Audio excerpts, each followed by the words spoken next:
Bonjour à tous, bienvenue sur la chaîne Helleuse Guidance. Je suis Marion et je vous propose d'aller explorer les énergies de votre année 2023. Pour ce faire, on va utiliser un tirage de roue astrologique qui nous permettra d'explorer domaine par domaine la tendance de votre année. Je vous proposerai également dans une seconde vidéo qui sortira aux alentours du Nouvel An un tirage mois par mois pour l'année 2023 également. Afin de ne pas la rater et de pouvoir être notifié de sa sortie, je vous invite à vous abonner et à cliquer sur la petite clochette des notifications. Je vous laisse avec votre tirage, à tout de suite. Alors les poissons, allons voir ce que vous réserve cette année 2023.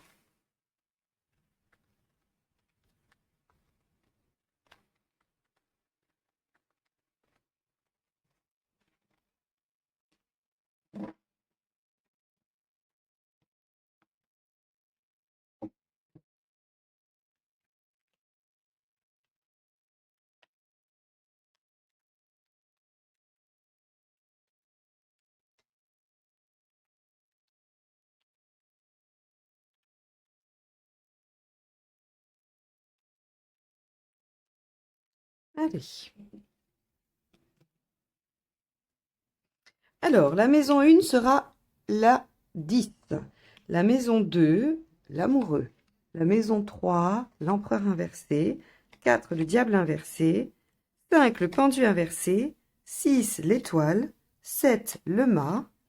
8, l'impératrice. 9, l'arcane 13 inversé. 10, le jugement inversé. 11, la papesse. Et 12, le chariot inversé. C'est une année qui va vraiment marquer un nouveau départ, très clairement. Ce qui me permet de dire ça, c'est la roue en 1. Déjà, vous êtes dans l'envie d'amorcer un nouveau cycle. Dans la maison 7, vos rapports aux autres, il y a une nouvelle aventure, il y a un nouveau départ qui s'opère. Dans la maison 5, on a du déblocage. Dans la maison 10, on a encore une fois de l'innovation, de la nouveauté. Donc, on a vraiment une année qui est marquée sous le sceau de la nouveauté, nouveau départ, nouveau cycle, nouvelle aventure. Donc là, s'il n'y a rien de nouveau dans votre année 2023, les poissons, c'est qu'en fait, vous vous êtes trompé de date de naissance. Il n'y a pas d'autre raison ou d'autre solution. Allez, du coup, on va aller regarder un petit peu domaine par domaine, hein, mais très belle année, pleine de mouvements. Alors, cette fameuse maison 1, hein, dont je disais, voilà, vous êtes dans un nouveau cycle. La maison 1, elle va représenter votre état d'esprit et également aussi la meilleure façon d'être en 2023 pour traverser l'année du mieux possible, hein. Il y a toujours un peu un conseil caché aussi dans la carte qui vient dans cette maison. Donc, on vous dit que vous êtes prêt à saisir les opportunités, que vous êtes prêt à suivre le mouvement, à vous adapter, à changer ce qu'il y a à changer. Vous êtes dynamique et aussi un peu y a de l'ambition, hein, parce qu'il y a du mouvement et il y a vraiment de l'envie d'avancer avec la roue. Donc on vous dit, bah, de toute façon, vous avez envie de changer des choses et il faudra être prêt à saisir les opportunités qui se présenteront et il y en aura. Il y en aura, ça c'est sûr. La maison 2, elle, qui nous parle de vos avoirs, de vos biens, de votre argent, de vos ressources sur un plan matériel. Et elle va aussi nous parler de vos talents, de ce que vous avez à développer. Alors ici, avec l'amoureux, on vous dit qu'il y aura des choix à faire parmi des questions matérielles. Alors des choix d'investissement, des choix de dépenses, des choix, peut-être que vous aurez à faire des choix de vie aussi, hein, de lieu de vie. Quoi qu'il en soit, très concrètement, vous aurez des choix à faire dans votre vie matérielle. Et sur le plan de vos ressources à développer, ce que l'amoureux vous dit, c'est qu'il va falloir que vous appreniez à suivre votre cœur, à faire des choix qui sont animés par ce qui vous plaît, ce que vous aimez, ce que vous avez envie de faire. Et vous allez aussi apprendre à développer votre capacité à vous sentir bien, votre bien-être personnel et intérieur. Donc cette maison-là, elle est très importante, elle est très jolie, très belle. Et elle nous dit que vraiment, vous allez pouvoir finalement vous imposer et que même dans vos choix, on va dire, pragmatiques, dans vos choix sur les ressources, sur vos biens, eh bien, il faudra faire des choix de cœur également. La maison 3, c'est votre intellect. Alors, votre intellect, votre façon de communiquer, vos relations avec les pairs, enfin voilà. Mais alors avec l'empereur inversé, je suis pas très étonnée. C'est pas une carte forcément négative. Elle dit juste que tout est un peu chamboulé, que les bases sont modifiées. Mais j'ai envie de dire, c'est pas étonnant. Avec tout ce qu'il va y avoir de nouveau dans votre vie, les poissons, en 2023, il y a de quoi être un petit peu déstabilisé, avoir peut-être un peu d'incohérence dans la communication, parce que bah, il y aura peut-être des choses de vos anciens schémas qui vont encore être là, et puis des nouvelles choses, et donc on va avoir comme ça un petit peu cette situation j'allais dire, bancale, mais bancale dans le sens pas encore restabilisé, hein. Quand on change les choses, il y a une phase, il y a une transition. C'est d'ailleurs toute la philosophie du 6 d'épée qui dit que bah, quand on n'est plus arrimé à la rive A et qu'on n'est pas encore accroché à la rive B, il y a un entre-deux un peu incertain, un peu chaotique. Et c'est cet empereur inversé qui nous dit qu'il y a de l'inconstance, qu'il y a des choses qui sont pas ancrées, qui sont pas encore bien stabilisées. Et donc, dans votre intellect, bah, ça va peut-être faire un peu de doute, hein, c'est-à-dire que vous allez vous décrocher petit à petit des anciennes choses pour aller vers les nouvelles, et vous ne serez pas forcément constant dans votre façon de penser et de réfléchir à cette situation. Voilà ce que veut dire l'empereur. Mais encore une fois, pour moi, c'est plutôt rassurant. Ça veut dire que les choses bougent vraiment et elles bougent profondément, hein, parce que si elles bougeaient qu'en façade, vous resteriez très stable ici. Donc, c'est une maison qui pourrait paraître mal aspectée, mais qui est tout à fait en cohérence avec le reste de la roue. Alors ici, dans la maison 4, c'est votre fort intérieur. C'est aussi comment vous allez vivre à l'intérieur de votre foyer. Et avec le diable inversé, ce que je trouve très beau, c'est que on peut dire qu'il y a de la frustration. Le diable inversé, évidemment, il n'est pas dans les plaisirs, la superficialité. Mais le diable inversé, son mot-clé, c'est l'ascétisme, c'est le retour à l'essentiel. Donc, il y a quand même quelque chose d'assez vertueux dans ce diable inversé. C'est-à-dire que, justement, on ne va plus dans le superficiel, on ne va plus dans ce qui est futile, on se concentre sur l'essentiel. Alors oui, c'est restrictif, il n'y a pas d'opulence avec le diable inversé. Mais par contre, c'est vraiment un retour aux sources, un retour à ce qui est profondément essentiel et juste ça. Donc, je pense que vous allez revenir à des valeurs plus simples. Ça ne veut pas dire que vous n'aviez pas des valeurs simples avant, hein, mais il va y avoir un tri.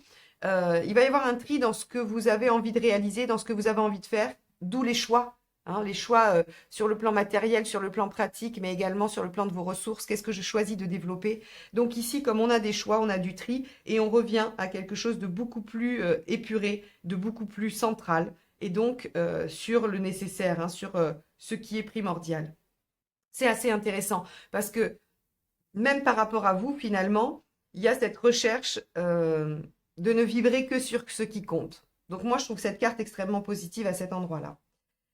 La maison 5 qui va représenter alors à la fois vos amours, à la fois vos enfants et vos loisirs, et en même temps cette façon que vous avez de vous exprimer, hein, cette façon dont vous avez de vous montrer, c'est votre créativité. Et la créativité, c'est le soi intérieur qu'on montre aux autres. Eh bien, avec le pendu inversé, on vous dit que ça va être libéré d'un seul coup. Donc, vous pourriez avoir des idées, et des idées qui vont probablement rejaillir dans plein de domaines de votre vie. Parce qu'on voit bien que l'aspect professionnel, hein, ou des activités, parce que si vous ne travaillez pas, c'est ce que vous avez comme activité dans la société. Tout ça va être aspecté de choses nouvelles et de créativité. Donc, je pense que vous allez vous sentir libéré. Et je ne peux m'empêcher de le mettre en lien avec ce diable inversé qui nous dit qu'on revient à l'essentiel. On enlève des couches de quelque chose qui devait probablement bloquer cette créativité, vous empêcher d'innover. Et donc, on a, à mon avis, une très belle expression de soi sur cette année 2023. Si vous aviez des problèmes avec vos enfants, ça se débloque, des solutions arrivent. On ne sait pas trop d'où, hein, c'est le principe du pendu inversé. On ne sait pas trop d'où viennent les solutions, mais elles sont là. Et finalement, on est bien content de les avoir. Donc, on a des choses qui se débloquent. De la même façon, si vous étiez célibataire, si vous vouliez avoir des relations amoureuses différentes de celles que vous avez jusqu'à présent, là encore, les solutions arrivent, les choses se développent et se débloquent. Donc, on a encore une fois une très belle maison 5 qui favorisera tous ces domaines et qui débloquera toutes les activités liées à la maison 5. Hein. Donc, je répète, votre créativité, votre expression personnelle, vos loisirs, vos enfants et vos amours. Donc, très très belle maison. La maison 6, qui elle va nous parler de votre quotidien, de ce que vous faites tous les jours, de votre façon de rendre service, de comment vous faites votre travail, de ce qui peut se passer. Eh bien, avec l'étoile, on voit qu'il y a plus de spiritualité dans votre quotidien. Il y a plus de douceur aussi parce que l'étoile amène cette douceur, amène cette bienveillance, amène aussi encore encore de la créativité. Donc, on a vraiment quelque chose qui se débloque, hein, et je le mets vraiment en lien avec ce diable qui vous fait revenir à l'essentiel et je pense que vous connectez vraiment avec vous. Donc, dans cette maison 6, on a quand même des choses qui vont s'adoucir, qui vont se régler aussi et des opportunités puisque l'étoile, c'est aussi la chance. Donc, il se peut que vous ayez un coup de bol. Alors, par exemple, si vous cherchez un logement, vous aurez des choix à faire parce que vous aurez des opportunités.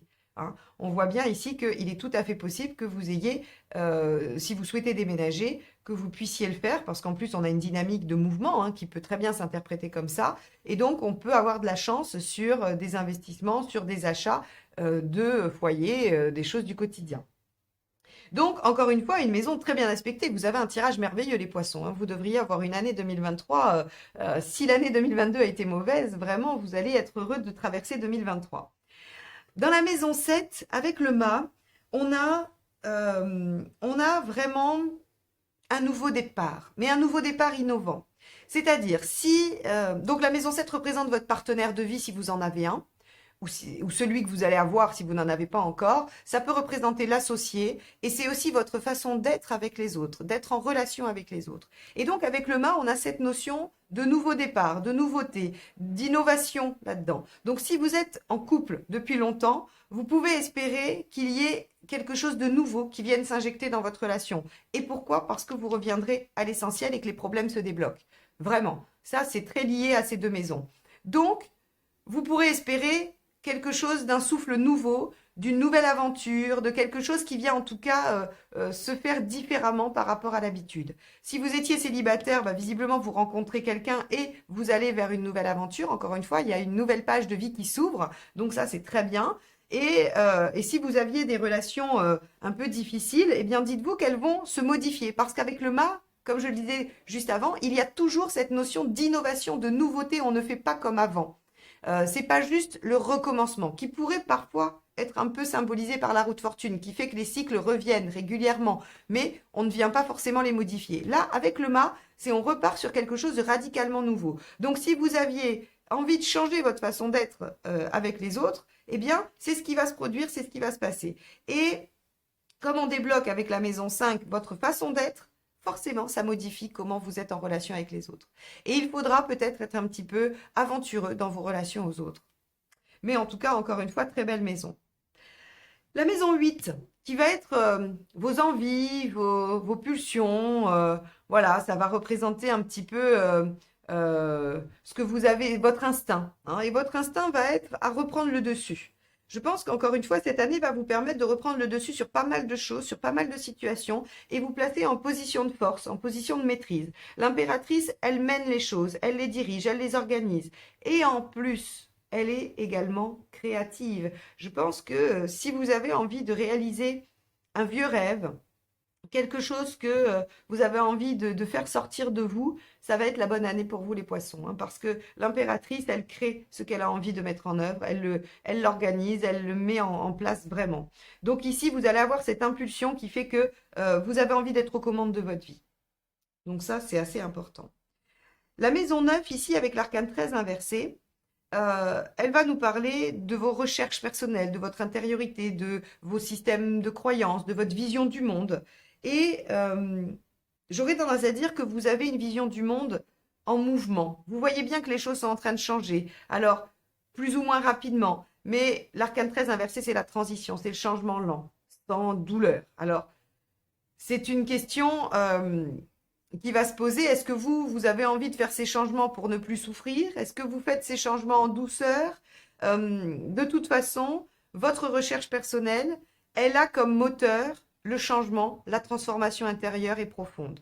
Donc, c'est plutôt bien aspecté parce que si elle avait été comme ça, on aurait pu penser que tout ce qui change dans votre vie en 2023 se fait de façon un peu violente, un peu dure, un peu raide, et donc ça peut être un peu souffrant. Or là, avec une arcane 13 inversée, eh bien, vous vous adaptez, finalement, vous vous adaptez aux changements que vous percevez dans le monde et vous produisez en vous des changements en douceur pour vous adapter à ça. Donc là, encore une fois, les poissons, vous êtes parfaitement adaptés, en lien, et je pense que c'est parce que vous faites des choix qui sont directement reliés à ce que vous aimez et à ce que vous avez envie d'être et qui vont vous amener à votre épanouissement personnel. Alors, Ici encore dans la maison 10 qui va représenter votre carrière ou votre rôle social, eh bien avec un jugement inversé, on tourne le dos au passé, on clôture, on se tourne radicalement vers quelque chose de nouveau. Donc là encore, hein, comme je vous l'ai dit, on a de l'innovation, on a de la nouveauté. Vous avez 3 cartes sur en plus des axes, mince, j'ai pas le mot qui va me revenir. Vous savez les points cardinaux hein, de la roue astrologique, qui est ici la maison 1, la maison 7 et donc ici la maison 10.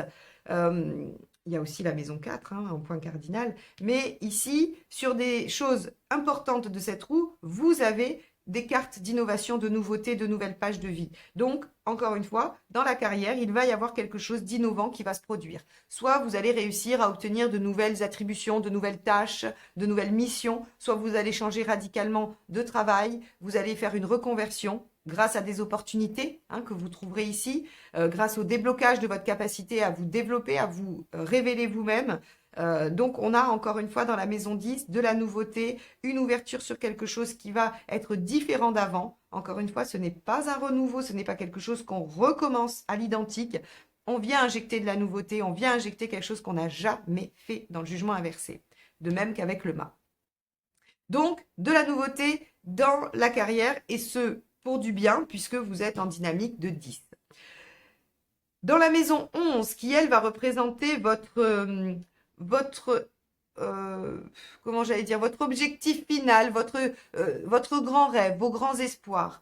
Avec la papesse, on voit que vous êtes en train de cheminer, d'intérioriser, d'essayer de comprendre comment vous pourriez y arriver à cet objectif-là. Donc, il est en train de maturer, il est en train de se préparer en vous.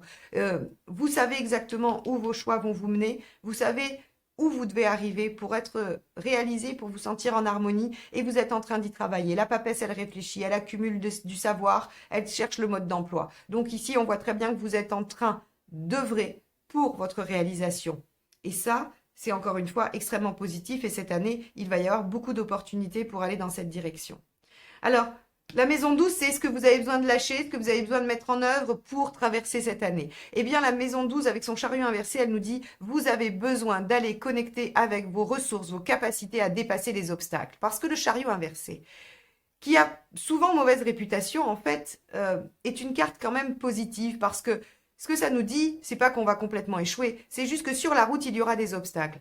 Mais ce qu'elle dit de façon subliminale, c'est que la gratification à avoir dépassé les obstacles est bien plus grande que la réussite du chariot à l'endroit. Donc ici, ce qu'on vous dit, c'est vous allez devoir prendre les obstacles qui vont se présenter devant vous comme des occasions de révéler votre impératrice donc c'est-à-dire votre capacité à créer, à développer, à organiser, à faire votre maîtrise de la situation, donc toutes vos compétences pour aller vers un résultat encore bien plus beau. Donc vous aurez à vous confronter à ce qui pose problème et vous le ferez avec brio puisque on voit bien que vous trouvez des solutions, que vous savez revenir à l'essentiel, que vous avez des opportunités, que vous êtes en capacité de démarrer de nouvelles choses sur le plan personnel ou bien avec des partenaires et des associés, qu'au niveau du travail, vous allez innover et que vous êtes en train de maturer quelque chose pour votre réussite et la réalisation de vos grands espoirs. Donc les poissons, cette année 2023 est vraiment splendide.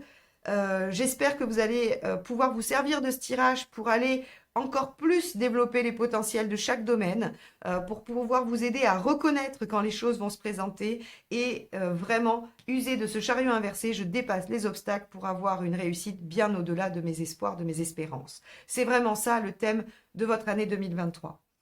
Eh bien, écoutez, je vais m'arrêter là. Je vous souhaite vraiment cette très belle année 2023 et je vous dis à très vite pour la deuxième partie de cette vidéo. Et n'oubliez pas d'aller regarder vos vidéos de votre signe ascendant et lunaire pour un peu plus de précision.